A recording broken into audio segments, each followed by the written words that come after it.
A very good morning to all of you. What do you mean by coverage ratio? Coverage ratio is the ability of a firm to service its fixed liabilities. The first coverage ratio that we are going to talk about is the debt service coverage ratio, the formula of which is profit after tax plus interest plus depreciation plus non-cash expenses divided by interest and installment. Here the non-cash expenses would be amortization or losses due to sale of fixed assets. A DSCR ratio is ideally between 1.5 to 2. Now what does this ratio tell us? This ratio tells us about the ability of a firm or a company to service its liabilities towards interest and installment from what is available to service this liability. It is pertinent to note here that in the numerator portion of it, we have taken the profit after tax and not the profit before tax. Why? Because the installment is always paid from the profit that remains after payment of tax. A usual confusion that exists while calculating DSCR is whether we have to take into account the interest that is payable towards current liabilities, and also whether the installments of term loan payable within 12 months are to be considered in the installment portion.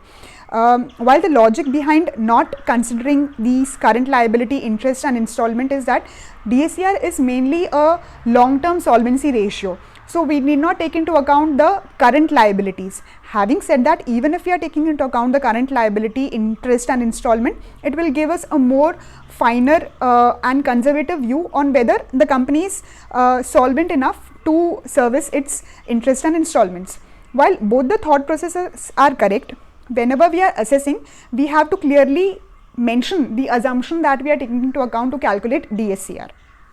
Moving on, fixed charges coverage ratio is earning before interest and tax plus depreciation divided by interest and installment.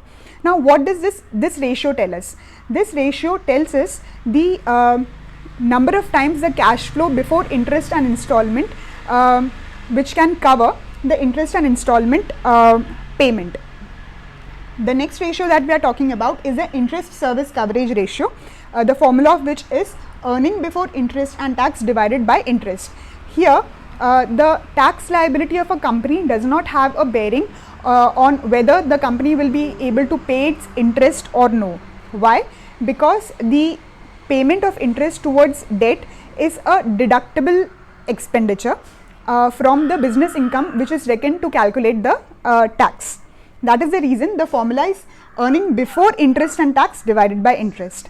The fourth ratio that we are going to talk about is the preference dividend coverage ratio, the formula of which is profit after tax divided by preference dividend. Now, as we know, the preference dividend is always paid after the payment of tax. That is the reason we are taking profit after tax in the said formula.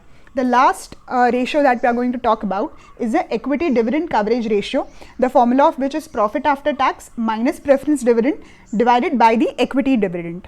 Here in the numerator portion, we are deducting the preference dividend from profit after tax because preference dividend has a higher priority as compared to equity dividend. So that is a gist of the coverage ratios. Thank you.